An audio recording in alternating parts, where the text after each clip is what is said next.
আমাকে নিজের কোলে তুলে নিলেন। এত এত মানুষের ভিড়ে আমাকেই ওনার চোখে পড়তে হলো। আমাকে তো উনি দেখেওনি, তাহলে এমনটা কেন করলেন? আমি চাপাচ্ছি, যেভাবে হোক ওনার কোল থেকে আমাকে নামতেই হবে।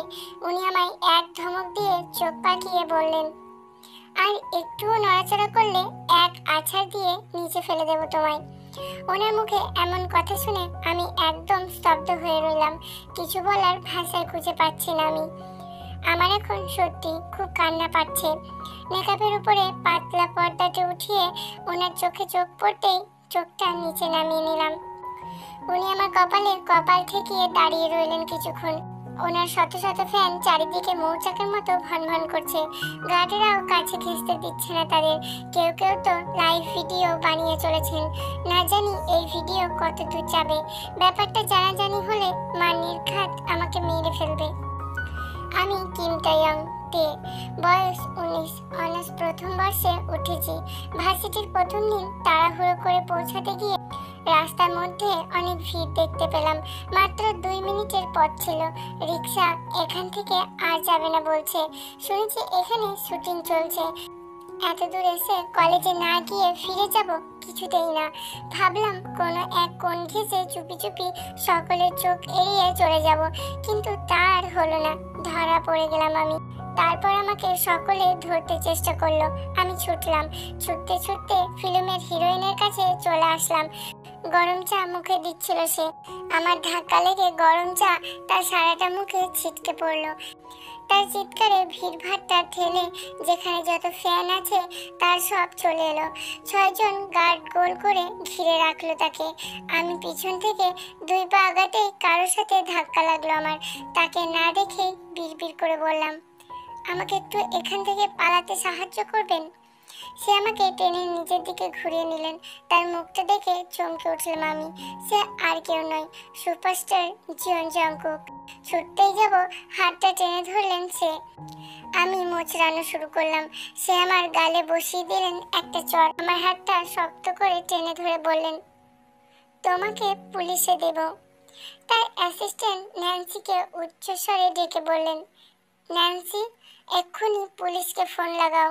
ন্যান্সি জি স্যার বলে কানে ইয়ারফোন লাগিয়ে উল্টো দিকে ছুটল। এমন সময় আকাশে মেঘের গর্জন ডেকে উঠল। আমি ভয় পেয়ে ওনার ঘাড়ে এক হাত খামচে ধরলাম। উনি আউচ করে উঠলেন। আমি সরি বলে ফেলফেলিয়ে কান্না করে দিলাম। সেটা দেখে আমাকে শান্ত করতে চাইলেন উনি।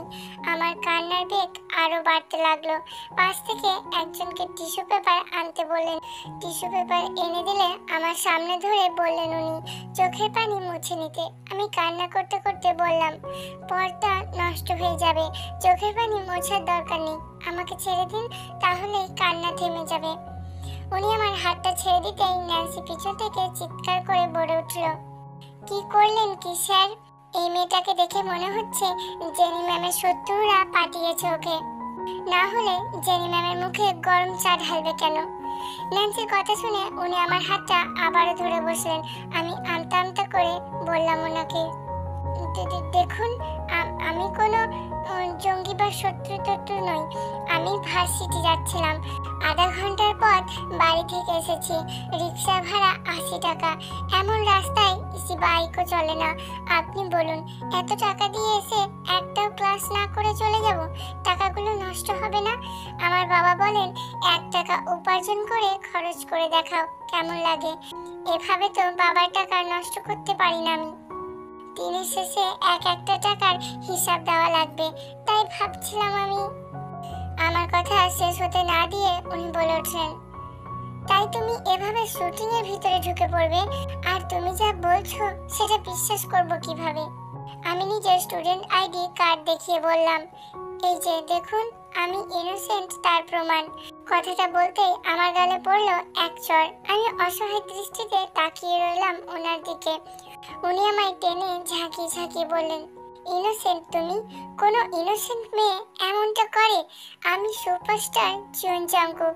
আমার একটা দিনের কত মূল্য সেটা কি জানো তুমি? আজকের দিনটা তুমি নষ্ট করে দিয়েছো। কিভাবে পালাও তুমি এখান থেকে সেটা আমি দেখে ছাড়বো। গলা উঁচিয়ে ন্যান্সিকে ডেকে বললেন উনি। ন্যান্সি, পুলিশকে আসতে বারণ করো, ওকে জেলে দিব না, একে আমি নিজে শাস্তি দেব। আমি কেঁপে উঠলাম, তাকালাম ওনার দিকে। ওনার কথার অর্থ বুঝতে চেষ্টা করলাম। কিছু বুঝে ওঠার আগেই আমাকে কোলে তুলে নিলেন উনি। আমার কপালে কপাল ঠেকিয়ে বললেন, এই ফিল্মের হিরোইন হবে মিস। আমাকে ঝাঁকালেন, আবার বললেন, মিস। আমাকে চুপ করে থাকতে দেখে দিলেন এক ধমক। ধমকানোর স্বরে বলে উঠলেন, নাম কি তোমার? তে, মানে কিম তেয়ং। উনি এবার চিৎকার করে বললেন, আমার এই ফিল্মের হিরোইন হবে তে, আর আজই প্রথম শুটিংটা হবে। মিডিয়ায় জানিয়ে দাও ব্যাপারটা, সাথে হিরোইনের একটা ছবিও দেখিয়ে দিও। কথাটা শেষ করে আমাকে কোল থেকে নামালেন উনি। আমি নিজেকে সামলে দাঁড়ানোর আগেই মেকআপম্যানদের দল বলে সে হাজির, সব পরপুরুষ। আমি দেখে অবাক, এরা সাজায় হিরোইনদের। মনে মনে আল্লাহকে ডাকতে লাগলাম। যখনই আমাকে ওরা ধরতেই যাবে, ঠিক তখনই নিচের থেকে এক মুঠো ধুলো ছিটিয়ে সকলের মুখে মেরে দিয়ে দিলাম এক ছুট। ভার্সিটির ভিতরে আসলাম আমি, এদিকে ওদিকে ছুটে বেড়াচ্ছি। আমায় ধরতে এসে ওনার বডিগার্ডগুলো একাধারে যারটার সাথে ধাক্কা খেতে লাগলেন। আমি ছুটতে লাগলাম, ধীর গতিতে ভিড়ের মধ্যে মিশে গেলাম আমি। উনি এগিয়ে এসে ভার্সিটির গেটে পা রাখলেন। মুহূর্তেই চিৎকার চেঁচামেচির আওয়াজ এলো আমার কানে। তাকিয়ে দেখলাম আমি সবাই ছুটে যাচ্ছে ওনার দিকে। ওনাকে টেনে হিঁচড়ে নিয়ে এলো সবাই ভার্সিটির মাঠের মাঝখানে। কেউ ওনাকে টেনে টেনে সেলফি তুলছে, তো কেউ ওনার কানের কাছে অটোগ্রাফ বলে চিৎকার করছে। ব্যাপারটা ওনার গার্ডগুলো দেখে এগিয়ে গেলেন।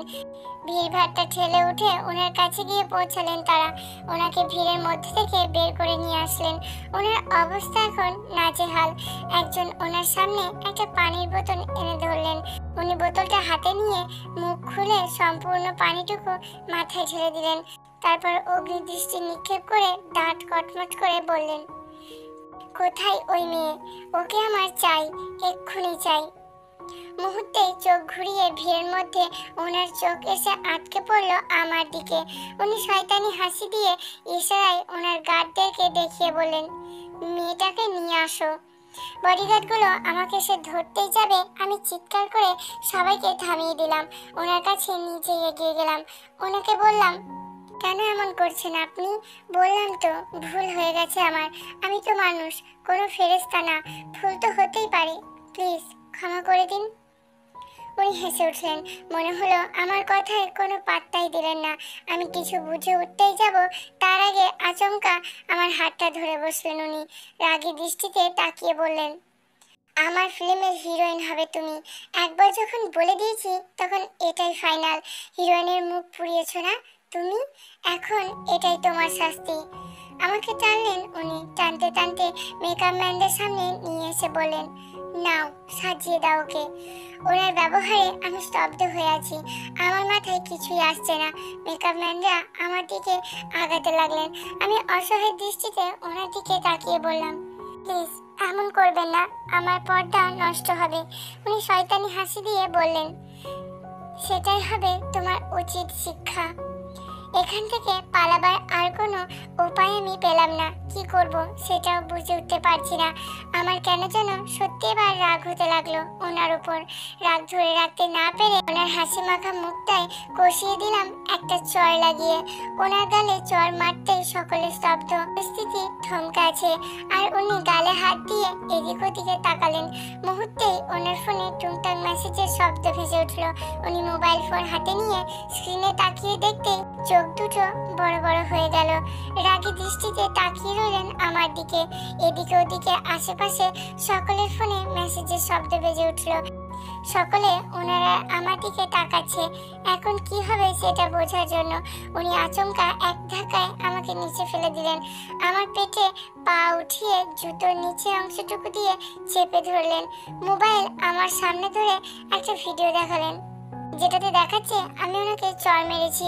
আমি ওঠার চেষ্টা করছি আর উনি আমার শক্ত করে চেপে ধরে আছেন পা দিয়ে আমার পেটে। রাগী মেজাজে বললেন আমাকে, তোর সাহস হয় কি করে? আমি সুপারস্টার জিওন জাংকুক। আজ পর্যন্ত কেউ আমার মুখের উপরে আঙুল উঠিয়ে কথা বলার ভুল করেনি, আর চড় মেরেছিস তুই আমার গালে। আমার পেটের উপরে উঠে দাঁড়ালেন উনি। আমি চিৎকার করে উঠলাম, ওনাকে বললাম আমার ভুল হয়েছে, প্লিজ যেতে দিন আমায়। আশেপাশে চোখ যেতে খেয়াল করলাম সকলে দাঁত বের করে হাসছেন। আমি ওনার পা ধরে বসলাম, আস্তে করে বললাম খুব কষ্ট হচ্ছে আমার, প্লিজ নামুন। উনি দু পায়ের ভর একসাথে ছেড়ে দিলেন আমার উপর। লাফিয়ে নেমে দাঁড়িয়ে শয়তানি হাসি হেসে বললেন, কেউ এক গ্লাস ফুটন্ত গরম পানি এনে দাও আমায়। এর হাতটা আজ আমি গরম পানিতে ডুবিয়ে ছাড়বো। এত বড় সাহস, 2 টাকার মেয়ে হয়ে আমাকে চড় মেরেছে। একা আমি আমার জুতো মাথায় দিয়ে হাঁটাবো, তারপরেও আমার শান্তি হবে কিনা জানি না। ওনার কথাগুলো শুনে ভয়ে ও ব্যথায় কুঁকড়ে রইলাম আমি। আমার শরীরে আর কোনো শক্তি পেলাম না, আমি নড়তেও পারলাম না। আর মুহূর্তেই আমার চোখ দুটো বন্ধ হয়ে আসতে লাগলো। আমি ওনার মুখের দিকে অসহায় দৃষ্টিতে তাকিয়ে আস্তে করে বললাম, ভুল করলেন আপনি। আপনি যখন জানতে পারবেন আমি কে, তখন চাইলেও নিজের ভুল শুধরাতে পারবেন না। উনি নিচু হয়ে বসলেন আমার সামনে। অট্ট হাসি দিয়ে উনি বলে উঠলেন, তাই নাকি? কে তুই, যার জন্য আমি আমার ভুল শুধরাতে যাব? আমি আস্তে করে ওনার হাতে নিজের হাত ধরলাম। উনি ছিটকে আমার থেকে নিজের হাত ছাড়িয়ে উঠে দাঁড়ালেন। আমাকে একটা লাথি মেরে ঠেলে কিছুটা দূরে সরিয়ে দিলেন। আমি গড়িয়ে কিছুটা দূরে আসতেই আমার চোখ দুটো এবার বন্ধ হয়ে গেল। যখন চোখ খুললাম দেখতে পেলাম আমি হসপিটালে। বাইরে চিৎকার চেঁচামেচির আওয়াজ, মিডিয়া নিউজ বানাতে ব্যস্ত, আর আমি স্তব্ধ। কিছু সময় পর আমি আস্তে করে উঠে বসতে চেষ্টা করলাম। বালিশে পিঠ এলিয়ে দিয়ে আরাম করে বসতেই ধরফড়িয়ে কেবিনের ভিতর কয়েকজন ঢুকে পড়ল। 2 জন মহিলা পুলিশ, 2 জন রিপোর্টার আর একজন ডাক্তার। প্রথমে ডাক্তার এগিয়ে এসে আমাকে চেক আপ করে বললেন, এখন কেমন লাগছে তোমার? আমি মাথা কাত করে হ্যাঁ বোধক সম্মতি জানালাম। আস্তে করে বললাম, ভালো লাগছে। ডাক্তার উঠে দাঁড়ালেন। মহিলা পুলিশ 2 জন এগিয়ে আসলেন। আমাকে বললেন, আপনি কমপ্লেন করলে এখনই গিয়ে আমরা অ্যারেস্ট করব সুপারস্টার জিয়ন জংকুককে। পাবলিকলি একটা মেয়েকে এভাবে অত্যাচার করা কোনো রাইট নেই তার। আমি বিষয় নিয়ে তাকিয়ে বললাম, আপনারা এসব জানলেন কিভাবে? পিছন থেকে রিপোর্টার মেয়ে 2 জন বলে উঠলেন, শুধু আমরা না, সারা দুনিয়া জেনে গেছে। এমন কাণ্ড ভাইরাল হবার পর সুপারস্টার জিয়ন জংকুকের সব ফ্যান তো থুতু ছুটছে তার মুখে। এমনকি সেখানে উপস্থিত প্রতিটা মানুষের উপর রেগে আছে পাবলিক। একবার তার ফোন পেজে যেয়ে দেখবেন কমেন্টের গালাগালির জোয়ার। আমি কিছু বললাম না, চুপ হয়ে রইলাম। পুলিশ আমাকে জিজ্ঞাসা করলেন, আপনি কি কমপ্লেন করবেন তার নামে? আমি নিশ্চুপ হয়ে রইলাম। পুলিশ আবারও বললেন আমায়, দেখুন, একটা মেয়ের সম্মানের ব্যাপার এটা। আপনি যদি কোনো পদক্ষেপ না নেন তাহলে সে কাল অন্য কারোর সাথে আবার এমনটা করতে 2 বার ভাববে না। একজন সুপারস্টার হয়ে সে যে কাজটা করেছে সেটা অত্যন্ত জঘন্য। আমার তো মনে হয় তার অভিনয়ের ক্যারিয়ার এবার শেষ হতে চলেছে। পাবলিক আপনার সাথে আছে, আপনি শুধু একবার রাজি হয়ে যান। সাথে তাদেরকেও শাস্তি দেওয়া হবে যারা তখন রাস্তায় দাঁড়িয়ে থেকে তামাশা দেখেছে। আমার মুখের দিকে তাকিয়ে আছে সবাই, উত্তরের অপেক্ষা করছে। আর আমি নিশ্চুপ হয়ে ভাবতে লাগলাম কি বলবো তাদের। সুপারস্টার জিয়ন জংকুক, আমি ওই 2 টাকার মেয়ের জন্য আজ আমাকে অপমানিত হতে হচ্ছে। আমার এত ফ্যান, এত ফলোয়ার, যারা আমাকে এত ভালোবাসে, তারা আমাকে গালি দিচ্ছে। কথাটা বলে হাতের ফোনটা ছুঁড়ে দিলেন দূরে। ফোন ড্রপ খেয়ে দেওয়ালে বাড়ি লেগে 2-3 খণ্ড হয়ে পড়ে রইল। ওনার অ্যাসিস্ট্যান্ট ন্যান্সি এগিয়ে এসে বললেন, শান্ত হন স্যার। ন্যান্সির দিকে চোখ রাঙিয়ে তাকালেন উনি। ন্যান্সি ভয়ে কেঁপে উঠলে উনি ন্যান্সির গলাটা চেপে ধরলেন। ন্যান্সির মুখটা ছেড়ে দিয়ে মাথাটা এবার দেওয়ালের সাথে চেপে ধরে শক্ত গলায় বললেন, ভিডিওটা কে করেছিল? ন্যান্সি ব্যথায় কাতরিয়ে বললেন, আমি জানি না স্যার। ন্যান্সিকে উনি ছেড়ে দিলেন। দরজার দিকে ইশারা করে ধাক্কা দিয়ে আঙুল উঁচিয়ে বললেন, জাস্ট 2 ঘন্টা, তার মধ্যে আমি তাকে সামনে দেখতে চাই। যেভাবেই হোক খুঁজে বের করো কে এই ভিডিও ভাইরাল করেছে, না হলে সবকিছু তছনছ করে ফেলবো আমি। কথাটা বলে সজোরে ড্রেসিং টেবিলের গ্লাসে ওনার হাতটা দিয়ে ঘুষি মারলেন। কাঁচ ভেঙে টুকরোগুলো নিচে ছড়িয়ে ছিটিয়ে পড়লো, আর ওনার হাত বেয়ে ফোঁটা ফোঁটা রক্ত ফ্লোরে গড়িয়ে পড়তে লাগলো। অগ্নি দৃষ্টিতে তাকিয়ে রইলো নিচের হাতের দিকে উনি। আমি তে। আজ থেকে 2 বছর আগে ওনার সাথে আমার বিয়ে হয়েছিল। বিয়ের 1 বছরের মাথায় ছোট্ট ফুটফুটে একটা কন্যা সন্তান এলো আমার কোল জুড়ে। উনি আমায় খুব ভালোবাসতেন, সারাদিন আমাদের মেয়েকে নিয়ে মেতে থাকতেন। মেয়ের নাম রেখেছিলাম কুকি। আমার ছোট কুকি যখন 6 মাস বয়স, তখন উনি এলেন আমার কাছে আবদার করতে। বিয়ের পর কোথাও হানিমুনে যাওয়া হয়নি, তাই জিমিন আর সুগার সাথে আমাকে উনি হানিমুনে নিয়ে যাবেন। জিমিন আমার ছোট বোন। বিয়ের পর ওর পড়াশোনা কমপ্লিট করেছে। ওর স্বামী রকস্টার সুগার যোগ্য হয়ে ফিরে এসেছে, এখনো একজন নামকরা সিঙ্গার। যখন জানালো আমরা ওদের সাথে হানিমুনে যাব, অনেক খুশি হলো আমার বোনটা। আমাকে নিয়ে সারাদিন শপিং করলো, কিন্তু মেন সময়ে আমার ফ্লাইটের টিকিট, পাসপোর্ট সব হারিয়ে গেল। কিভাবে হারালো জানি না, তবে অনেক খুঁজেছি কিন্তু পাইনি। উনি আমায় এতটা ভালোবাসতেন যে আমার উপর তখন রাগও করতে পারতেন না। যতবারই উনি আমার উপর রাগ করতে চেয়েছেন, ততবারই একটা না একটা অঘটন ঘটেছে আমাদের জীবনে। আমাকে কথা দিয়েছিলেন উনি আর কখনো কষ্ট দিবেন না, তাই দিতেও না। আমার ভুলগুলো এড়িয়ে যেতেন। আমার মন খারাপের সময় আমাকে নিজের বুকে টেনে নিতেন, শান্ত হতে বলতেন আমাকে। এয়ারপোর্ট থেকে সেদিন ফিরে এসে পুরো জিয়ন ম্যানশন নিস্তব্ধ ছিল, চারিদিকে শূন্যতা। আর হৃদয়হীন দৃশ্যায়ন দেখে থমকাছে আমি। ক্ষতবিক্ষতভাবে সব সার্ভেন্টরা ফ্লোরে পড়ে আছে। মেয়েকে ওনার কোলে তুলে দিয়ে শাশুড়ি মাকে চিৎকার করে খুঁজতে লাগলাম আমি। উনি মেয়েকে কোলে নিয়ে নিচে বসে কান্না জুড়ে দিলেন। ওনার গোটা জগৎটাই যে ছিল ওনার মা। আমি ওনাকে সামলাতে পারছি না। ওনাকে এর আগে এতটা কান্না করতে আমি কখনো দেখিনি। কান্না করতে করতে লুটিয়ে পড়ছিলেন উনি। যদি কেউ ওনার কাছে নিজের জীবনটাও চাইতো, তাহলে সেটাও দিয়ে দিতে পারবে, শুধুমাত্র মায়ের জন্য। আমাকে জড়িয়ে ধরে বলেছিলেন আমার মাকে আমার চাই। তে আমি নীরবে মেয়েকে কোলে উঠিয়ে ওনাকে শান্ত করতে চেয়েছিলাম। এমন সময় কালো মাস্কের মুখ থেকে 20 জন লোক গার্ডদেরকে মেরে জিয়ন ম্যানশনে ঢুকে পড়লো। সবাই মিলে ওনাকে আর আমাকে ঘিরে ধরলো। আমাদের পালানোর কোনো রাস্তা ছিল না। উনি উঠে দাঁড়িয়ে আমাদের দুজনের কথা ভেবে নিজে 20 জনের মোকাবেলা করলেন। আমার মেয়েকে গলার কাছে ছুরি ধরলেন একজন, তখন উনি থমকে গেলেন। ওনাকে মারলেন সবাই, এতটা মারলেন যে চাইলেও ওনার কাছে যেতে পারলাম না আমি। আমার দুটো হাত দুজনে ধরে আছে। আমি অনেক চিৎকার করছিলাম সেদিন, কিন্তু পারিনি। ওনাকে সবাই মেরে রক্তাক্ত অবস্থায় রেখে বাড়িতে আগুন লাগিয়ে চলে যায়। পুরো বাড়িতে আগুন জ্বলছিল। মেয়েটা আমার খুব ছোট, আমি যে মা তাই পারিনি থাকতে। মেয়েকে বাঁচাতে রান্নাঘরে জানালা দিয়ে বাড়ি থেকে বের হয়ে গেলাম। আমি অনেক কান্না করেছিলাম ওনার জন্য, অনেক চিৎকার করলাম। আশেপাশে দূরে কোথাও কাউকে পেলাম না। যখন আমি কান্না করতে করতে মাটিতে বসে পড়লাম, একদম নিস্তব্ধ হয়ে পড়েছিলাম আমি, তখন পিছন থেকে একটা গাড়ির শব্দ শুনতে পেলাম। ঘুরে তাকিয়ে ওনার মুখটা দেখলাম আমি। 4 জন লোক ওনার হাত পা ধরে গাড়িতে উঠিয়ে নিয়ে যাচ্ছেন।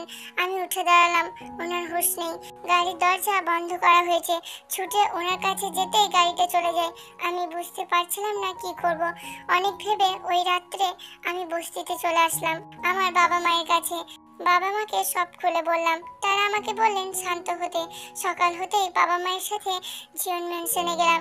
সেখানে গিয়ে দেখতে পেলাম ঝলসে যাওয়া বাড়ির সামনে প্রেস মিডিয়া ভিড় করে আছে। তারা নিউজ বানাচ্ছে সুপারস্টার জিয়ন জঙ্কুকের পুরো পরিবার অগ্নি দুর্ঘটনায় পুড়ে মারা গিয়েছে বলে। শুধুমাত্র হিরো বেঁচে আছেন। তার একজন ফ্যান নাকি এখানে এসে শুধুমাত্র তাকেই বাড়ি থেকে বের করে হসপিটালে নিয়ে যেতে পেরেছেন।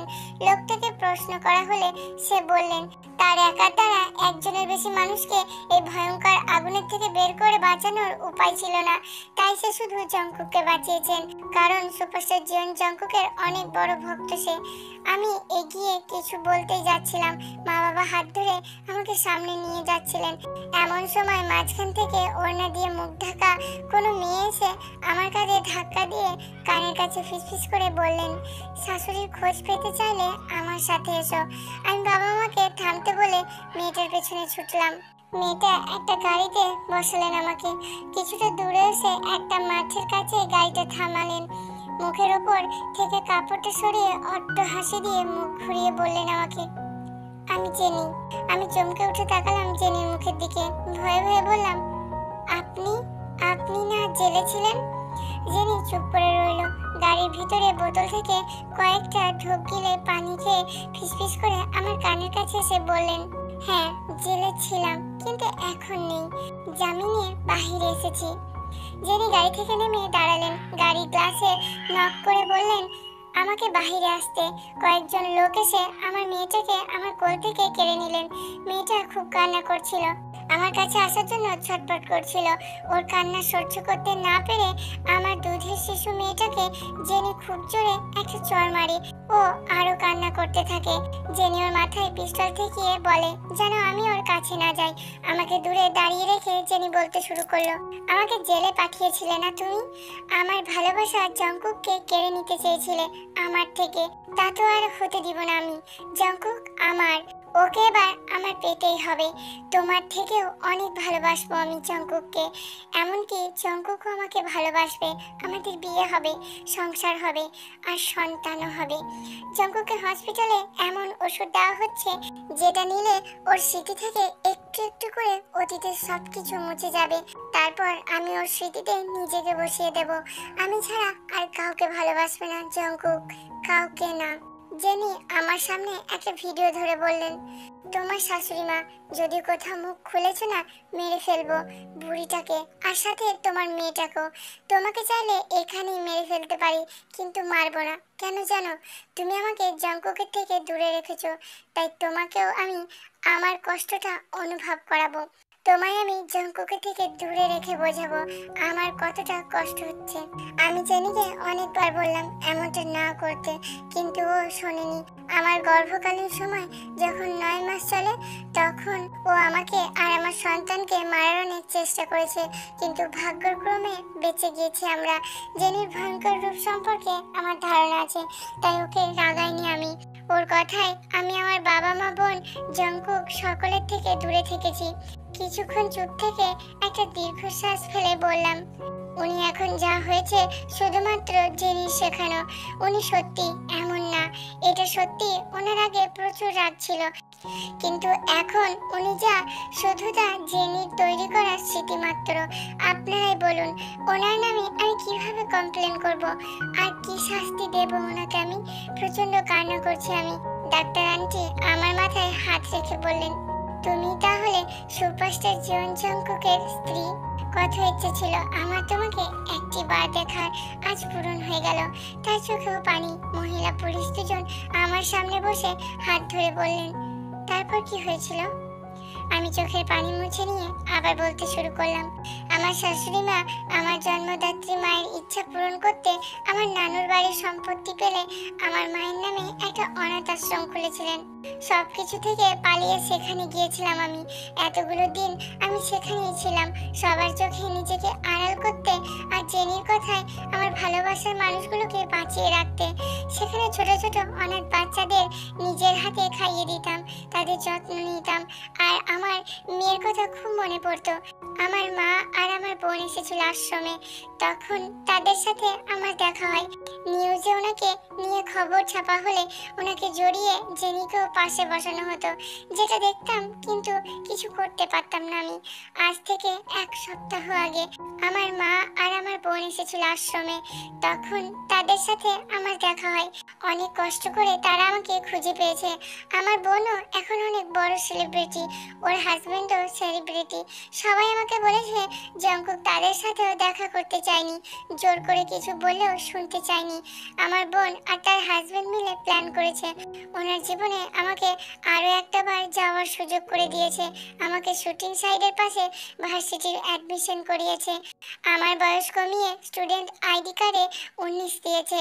মা এসবে রাজি ছিল না, আমাকে পেয়েছে এতেই খুশি ছিল, কিন্তু আমার যে ওনাকে খুব প্রয়োজন। আমার সন্তান, উনি, শাশুড়ি মা, সবাইকে নিয়ে আমি আবার সেই সংসারটায় ফিরে যেতে চাই। সেই সুখের দিনগুলো কাটাতে চাই একসাথে আগের মতো। খুব ভালোবাসা আমি তাদেরকে, তাই তো দূরে আছি তাদের থেকে। সব শুনে পাশ থেকে রিপোর্ট মেয়ে দুইজনের মধ্যে একজন বলে উঠল, নিউজটা কিন্তু জব্বর, এখনই দেখিয়ে দিলে আমার প্রমোশন পেয়ে যাব। কথাটা শুনে পুলিশ আন্টি উঠে গিয়ে মেয়েটার গালে দিলেন এক চড়। রাগের দৃষ্টিতে তাকিয়ে বললেন, তোমাদের মধ্যে কি মানবতা নেই? প্রমোশন পাবা? একটা মেয়ে কষ্টে আছে, এত কিছু সহ্য করছে, শাশুড়ি সন্তানকে বাঁচানোর জন্য এত কিছু করছে, আর তোমরা তার বলা কথাগুলো ভাইরাল করতে যাচ্ছ। মেয়েটা আমতামতা করলে তার হাত থেকে ক্যামেরাটা নিয়ে ভেঙে ফেললেন পুলিশ আন্টি। অন্য রিপোর্টার মেয়েটা বললেন, ঠিকই বলেছেন, কারো জীবনের থেকে নিউজ বড় হতে পারে না। আমাকে বললেন, আপু আমরা আছি আপনার পাশে, এই রুমের বাইরে কথাগুলো যাবে না, কথা দিচ্ছি। আপনি প্রয়োজন পড়লে আমাদের সাহায্য নিতে পারেন, আমরা আপনাকে হেল্প করব যতটুকু পারি। পুলিশ আন্টি বললেন, তার আগে এই জেনির খোঁজ রাখতে হবে, কখন কোথায় যায় আর কি কি করে, এমনকি কার কার সাথে কথা বলে, দুইজন মানুষকে কোথায় লুকিয়ে রাখতে পারে এই জেনি। ডাক্তার আন্টির সাহায্যে হসপিটালের পাইপ বেয়ে নিচে নেমে এলাম আমি। রিপোর্টার মেয়ে দুজন আমাকে মিডিয়ার চক্ষু এড়িয়ে গাড়ির কাছে নিয়ে আসলেন। পুলিশ আন্টিরা জিপ টেনে আমাকে আশ্রমে পৌঁছে দিলেন। আমাকে দূর থেকে দেখতে পেয়ে ছুটে এলো আমার মা, আমাকে জড়িয়ে ধরলো আর হাউমাউ করে কান্না করতে লাগলো। কান্না জড়িত কণ্ঠস্বরে বলে উঠলো, কলিজার টুকরা, ফিরে এসেছিস তুই? পাগলের মতো আমার মুখে চুমু খেতে লাগলো মা। আমি মায়ের গলাটা আঁকড়ে ধরে বললাম, ঠিক আছে আমি মা, প্লিজ টেনশন নিও না। মা আমাকে ধমকের স্বরে বলল, টেনশন করব না? আমার নয়নের মণি, কলিজার টুকরাকে এভাবে জঙ্ক কষ্ট দিল, আমি তো ভেবেছিলাম তোকে আমি। মাকে আর কিছু বলতে না দিয়ে আমি মুখটা চেপে ধরে বললাম, আমিও মা, আমার নয়নের মণি, কলিজার টুকরা আমার কাছে নেই, এই বুকটা আমার খালি হয়ে আছে মা। এখনো কোথায় আছে, কিভাবে আছে, কিছুই আমি জানি না। ওর যে মাকে খুব প্রয়োজন, আমারও ওকে প্রয়োজন। আমার দুধের শিশু ছোট্ট মেয়েটাকে আমার কোল থেকে কেড়ে নিয়ে গেছে মা। আমার শাশুড়ি মাকেও কষ্টে রেখেছে, আর ওনাকে আমার থেকে এতটা দূরে সরিয়ে নিয়ে গেছে যে আমার জগৎ সংসারে কিছুই রইল না। আমার খুব কষ্ট হয় মা, খুব কষ্ট হয় ওনার জন্য, আমাদের মেয়ের জন্য, আমার শাশুড়ি মায়ের জন্য। আমি আবার সেই দিনগুলো ফিরে পেতে চাই, শাশুড়ি মায়ের বকা খেতে চাই, মেয়েকে নিয়ে সারাটা দিন কাটাতে চাই, আর দিনের শেষে ওনার বুকে মাথা ঠেকাতে চাই। আমি জানি না পারবো কিনা মা, তবে চেষ্টা করব। এভাবে জীবিত লাশের মতো বাঁচার চেয়ে বাঁচার মতন বাঁচতে চাই আমি। প্লিজ মা, আমাকে বাধা দিও না। আমি ছুটে নিজের রুমে এসে টিভি অফ করে দিলাম। আজ সারাটা দিন নিশ্চয়ই এই নিউজটাই দেখাবে। না জানি ওনাকে কতটা অপমানিত হতে হচ্ছে গোটা সমাজের কাছে। রুমে এসে বিছানায় পা তুলে বসতেই বাইরে থেকে ভাঙচুরের আওয়াজ শুনতে পেলাম আমি। মা চিৎকার চেঁচামেচি করছে, আশ্রমে ছোট ছোট ছেলে মেয়েদের কান্নার শব্দ শোনা যাচ্ছে। আমি আর এক মুহূর্ত রুমে না থেকে বাইরে বেরিয়ে আসলাম। আমাকে দেখে 8জন লোক ভাঙচুর থামিয়ে এগিয়ে আসলো আমার দিকে। আমার সামনে দাঁড়িয়ে তারা প্রত্যেকে একে অপরের সাথে চোখাচোখি করলেন। একজন বলে উঠলেন, এই তো সেই মেয়ে, বোরখাওয়ালি, ধর এটাকে। তারপর হুট করেই এসে দুইজন আমার হাত টেনে ধরলেন, টানতে টানতে আমাকে নিয়ে গাড়িতে উঠলেন। একটা অন্ধকার রুমে হাত পা বাঁধা অবস্থায় ছুঁড়ে ফেলে দিয়ে চলে গেলেন। আমি অনেক চিৎকার করলাম, কিন্তু ওরা শুনলো না। বাইরে থেকে দরজাটা লক করে চলে গেলেন সবাই। বেশ কিছুক্ষণ পর দরজা খোলার আওয়াজে ফিরে তাকালাম আমি। মদের বোতল হাতে ঢুলতে ঢুলতে ধীর পায়ে কেউ এগিয়ে আসছে আমার দিকে। অন্ধকার রুমে মুখটা তার দেখতে পারছি না আমি চিৎকার করছি আর বলছি, প্লিজ আমায় ছেড়ে দিন। সে আমার পাশে এসে বসে পড়লেন। এক টানে আমার মুখ থেকে মেকআপটা খুলে ফেলেন। সঙ্গে সঙ্গে একটা চিৎকার দিয়ে আমি নিজের মুখটা অন্যদিকে ঘুরিয়ে দুটো চোখ বন্ধ করে নিলাম। একটা সিগারেট হাতে নিয়ে পকেট থেকে লাইটটা বের করে আগুন জ্বালালো সে, আর আমার মুখের সামনে সিগারেটের আগুন জ্বালিয়ে ধরে বললেন, তুই আমার কেরিয়ার জ্বালিয়েছিস, এখন আমি তোর মুখটাই জ্বালিয়ে দিই। বেয়াদব মেয়ে, ভেবেছিস তোকে খুঁজে পাবো না আমি? এইভাবে আমার ক্ষতি করে পালিয়ে যাবি তুই? তোর সেই ইচ্ছাটা আমি পূরণ হতে দিব না, কখনো না। তোর ভার্সিটির রেকর্ড থেকে ঠিকানা জোগাড় করেছি আর তোকে তুলেও এনেছি। সুপারস্টার জীবন জঙ্কুক আমি, আমার ক্ষতি করা এত সহজ না। কথাটা বলে ঢকঢক করে মদের বোতল থেকে কয়েক ঢোক মদ গিলে নিলেন উনি। আমি ওনার কণ্ঠ শুনে চোখ খুলে তাকালাম ওনার দিকে। অসহায় দৃষ্টিতে ওনার মুখের দিকে তাকিয়ে বললাম, আমার বাঁধনগুলো একটু খুলে দিবেন প্লিজ। 1 মিনিটের জন্য, তারপর আবার বেঁধে দিয়েন। আমার কথা শুনে হাসলেন উনি। অট্ট হাসি দিয়ে আমার গালটা চেপে ধরলেন। আমার মুখের দিকে তাকিয়ে কিছু বলতেই যাবেন, কিন্তু পারলেন না বলতে। অপলকভাবে তাকিয়ে আছে আমার দিকে। আমি মুখটা মলিন করে টলমল চোখে বললাম ওনাকে, প্লিজ খুলে দিন না আমায়। কথাটা শুনে উনি উঠে দাঁড়ালেন। সরে গিয়ে জানালার কোণ ঘেঁষে উল্টো ঘুরে দাঁড়িয়ে বললেন, তুই আমাকে বোকা পেয়েছিস? তুই বলবি আর আমি তোকে ছেড়ে দেব? আমি ওনার নাম ধরে ডাকলাম। ওনাকে বললাম, আমি তো আপনাকে ছাড়তে বলিনি। ছাড়বেন কেন আমাকে আপনি? আচ্ছা বেশ, আমার বাঁধন খুলতে হবে না আপনার। আপনি শুধু একবার আমার কাছে আসুন। জঙ্কুক, শুনতে পাচ্ছেন আমার কথা? উনি অট্ট হাসিতে মেতে উঠলেন। হাসিতে লুটোপুটি খেতে খেতে আমার পাশে এসে বসলেন। আমার কপাল চাপড়ে বললেন, তোর মতো 2 টাকার কত মেয়ে দেখা হয়ে গেছে আমার। আমি সুপারস্টার জন জঙ্কুক বলে কথা। তোকে একটু অন্যরকম ভেবেছিলাম, তুই তো একদমই ভিন্ন রে। এত বুদ্ধি তোর, ইমোশনাল নাটক করছিস। তুই ভাবলি কি করে তোর কাছে আসবো আমি? আমি বাঁধা 2 হাত উঁচু করে এক ধাক্কায় ওনাকে নিচে ফেলে দিলাম। 2 হাতের বাঁধন দিয়ে ওনার ঘাড়ে পেঁচিয়ে নিজের শরীরের সবটুকু ভার ছেড়ে দিলাম ওনার উপরে। মুখের কাছে মুখটা নিয়ে বললাম, এগুলো আপনার কোন ফিল্মের ডায়লগ জঙ্কুক? আমার প্রশ্নের কোনো উত্তর না দিয়ে উনি আমার মুখের দিকে তাকিয়ে আছেন। ওনার বুকে নাক ঘষে আমি বললাম, জীবনে কয়টা প্রেম করেছেন? মানে সুপারস্টার জিয়ন জঙ্কুক বলে কথা। কখনো কাউকে ভালো কি বেসেছেন? উনি নীরবতা ভেঙে বলে উঠলেন, বিয়াদবের মতো প্রশ্ন। রাগে আমার কলিজে ফেটে যাচ্ছে। ওঠ আমার উপর থেকে তুই। আমি আরো মিশে গেলাম ওনার সাথে। ওনাকে শক্ত করে জড়িয়ে ধরে বললাম, আমার তো হাত পা বাঁধা, তবু আমাকে সরাতে পারছেন না। আচ্ছা জঙ্কুক, তাকান আমার মুখটার দিকে। কিছুই কি মনে পড়ছে? বলুন তো আপনি আমাকে আগে কোথাও দেখেছেন কিনা? উনি এবার এক ধাক্কায় আমাকে নিজে থেকে দূরে সরিয়ে দিলেন। আমাকে টেনে ধরে নিচের দিকে ঘুরিয়ে বললেন, এখানে বন্দি থাক তুই, এটাই তোর শাস্তি। আমার হিরোইনের মুখ পুড়িয়েছিলি না তুই? ও তোকে পেলে আস্ত রান্না করে চিবিয়ে খাবে। ওর হয়ে শাস্তিটা তোকে আমি দিয়ে দিলাম। এই বদ্ধ রুমের মধ্যে পড়ে থাকবি তুই যতদিন না মৃত্যু হয় তোর। কথাটা বলে আবার মদের বোতলে চুমুক দিলেন উনি। উঠে দাঁড়িয়ে ঢুলতে ঢুলতে বোতলে ঢোক গিললেন আর রুমের দরজার দিকে এগিয়ে গেলেন। তারপর বাহিরে গিয়ে দরজাটা লক করে চলে গেলেন উনি। হাত পা বাঁধা অবস্থায় পড়ে রইলাম আমি। এখানে চিৎকার করলেও কেউ আসার নেই। উনি চলে গেলেন। ওনার যাওয়ার কিছুক্ষণ পর আসলো ন্যান্সি। আমার বাঁধন খুলে খুব চুপি চুপি এখান থেকে বাইরে নিয়ে যেতে চাইলেন সে। আমি ন্যান্সিকে বললাম যাব না। ন্যান্সি আমার শাশুড়ি মা আর কুকির সন্ধান দিতে চাইলেন, তাই আমি রাজি হয়ে গেলাম। অন্ধকার গলি দিয়ে হাঁটছি, বুঝতে পারছি না আমি কোথায় যাচ্ছি। চারিদিকে শুধু ঘুটঘুটে অন্ধকার। একটা গোডাউনের কাছে এনে ধাক্কা দিয়ে আমাকে ভিতরে ঢুকিয়ে দিলেন ন্যান্সি।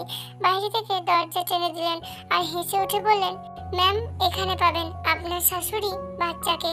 ভিতর থেকে অন্ধকারে কিছু দেখতে পেলাম না। দরজাটা খোলার চেষ্টা করলে পিছন থেকে কেউ বাতি জ্বালিয়ে দিলেন।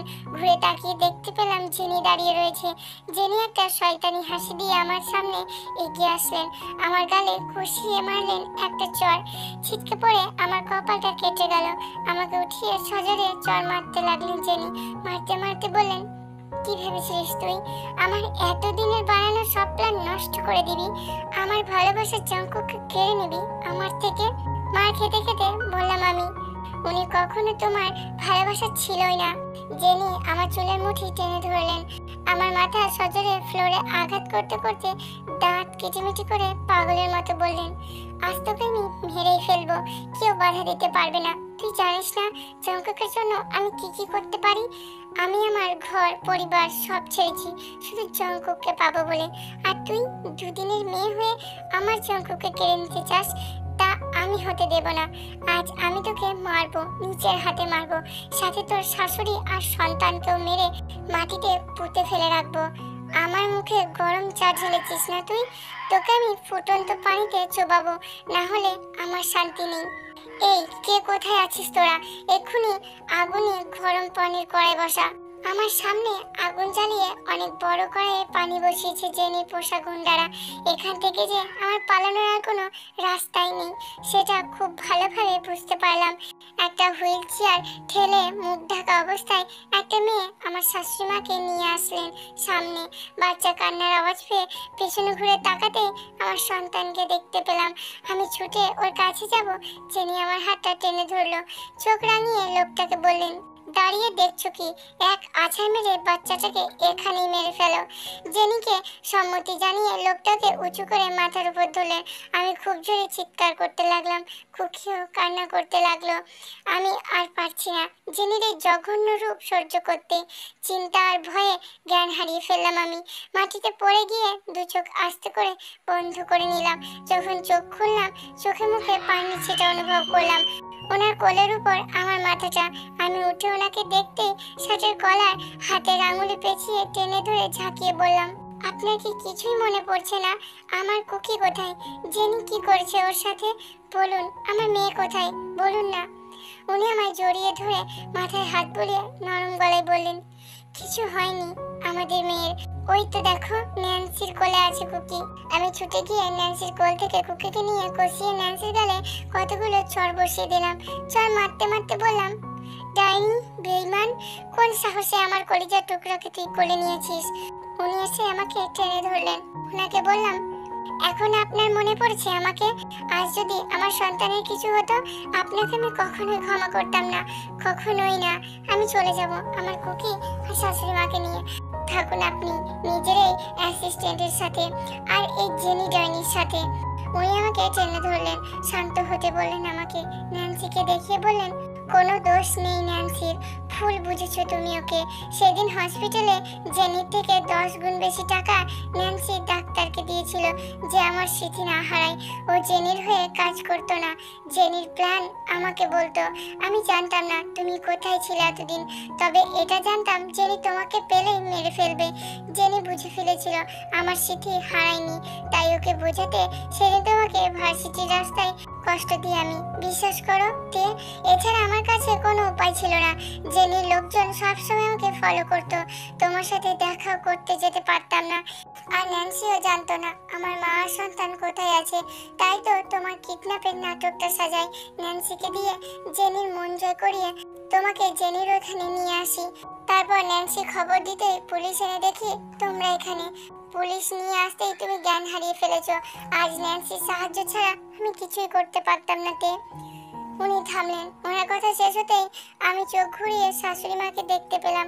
উনি হুইল চেয়ারে বসে আছেন, কোনো সারা শব্দ নেই।